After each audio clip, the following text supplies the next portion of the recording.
நெல் உற்பத்தியில தமிழகத்தினுடைய இடம் 2வது இடம். இன்னைக்கு நெல் உற்பத்தியில தமிழகத்தினுடைய இடம் என்னங்க? 10வது. இவனுங்க பழம்பெருமை பேசிக்கிட்டு திராவிட மாடல் ஆட்சி இவனுங்கெல்லாம் ஐயா பழைய செருப்பை வீட்டுக்கு வெளியே வச்சுக்கணும். செருப்பெல்லாம் உங்களுக்கு பிரியமா இருந்தா வீட்டுக்கு வெளியே வச்சுக்கங்க. சில பேருக்கு அடிக்கிறதுக்கு அந்த பழைய செருப்பு தேவைப்படும்.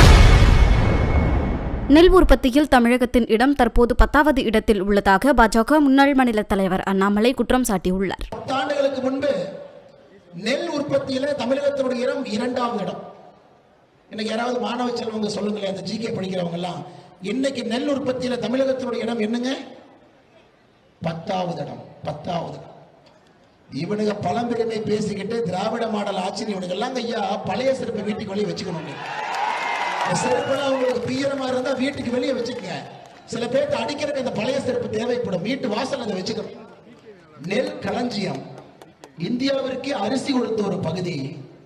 தஞ்சாவூர் டெல்டா இந்த பகுதிக்கு வந்தாவே எங்களுக்கு எல்லாம் சாப்பாடு போடுறவங்க நீங்க.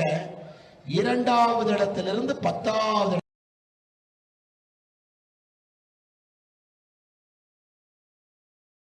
கொண்டு வச்சதான் அவங்க சாதனை 10 வருஷத்துல. அதுவும் குறிப்பாக இந்த கடந்த 5 வருஷத்துல படிப்படியா குறைச்சு 10வது இடத்துல வச்சிருக்காங்க. கேட்டா பழம்பெருமை பேசுவாங்க. என்னங்க ஐயா, ஒரு விவசாயி நெல் எடுத்துட்டு போனா மூட்டைக்கு 40 கூடு, மூட்டைக்கு 50 கூடு, மூட்டைக்கு 60 கூடு எடை போடுறதுக்கு. அதன் பிறகு பதப்படுத்தக்கூடிய ஆலைகள் இல்லை, வைக்கக்கூடிய இடம் இல்லை, தார்பாலின் போட்டு கவர் பண்ண முடியாது. மழை பெய்யும், அதுல தண்ணி உள்ள இறங்கும், ஈரப்பதம் உள்ள வந்துடும். மத்திய அரசு நம்ம கிட்ட வாங்குற நெல்லை பஞ்சாப், மத்திய பிரதேச, உத்தரப்பிரதேசத்துல கொடுக்கணும். அவங்க எல்லாம் சாப்பிடணும். மத்திய அரசு சொல்லுவாங்க, அண்ணே ஈரப்பதத்தை கொஞ்சம் கம்மியா வச்சுக்கங்க, நெல் உலர்த்துற மிஷின் வாங்கிக்க. மத்திய அரசு நாங்க பணம் கொடுக்குறோம், வாங்கி மிஷின் வாங்குங்க, குடோன் வாங்கி கட்டுங்க, வாங்குற அரிசி அப்படியே உள்ள போடுங்க. இவங்க என்ன பண்ணுவாங்க? எதுவும் பண்ண மாட்டாங்க. மத்திய அரசு கொடுக்கக்கூடிய எல்லா பணத்திலும் கொள்ளையடித்து நீங்க கொண்டு போற மூட்டையிலையும் 40 ரூபாயில இருந்து 70 ரூபாய் வரை கொள்ளையடித்து அதை மலையில போட்டு அது ஈரத்தை உறிஞ்சிய பிறகு முதலமைச்சர் டிராமா பண்ணுவாரு, மத்திய அரசு எங்க நெல்லையே வாங்க மாட்டாங்க. நாங்களே என்ன பண்ணுவோம், பிஜேபி கட்சிக்காரங்க, அதிமுக கட்சிக்காரங்க, நீங்க தப்பா நினைச்சு நாங்க மத்திய அரசு ஓடுவோம்.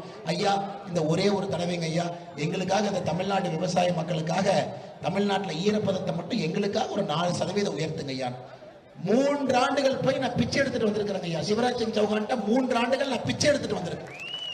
தப்பு இவங்க. செய்திகளை உள்ளது உள்ளபடி தெரிந்து கொள்ள ரெஃப்ளெக்ட் நியூஸை சப்ஸ்கிரைப் பண்ணுங்க.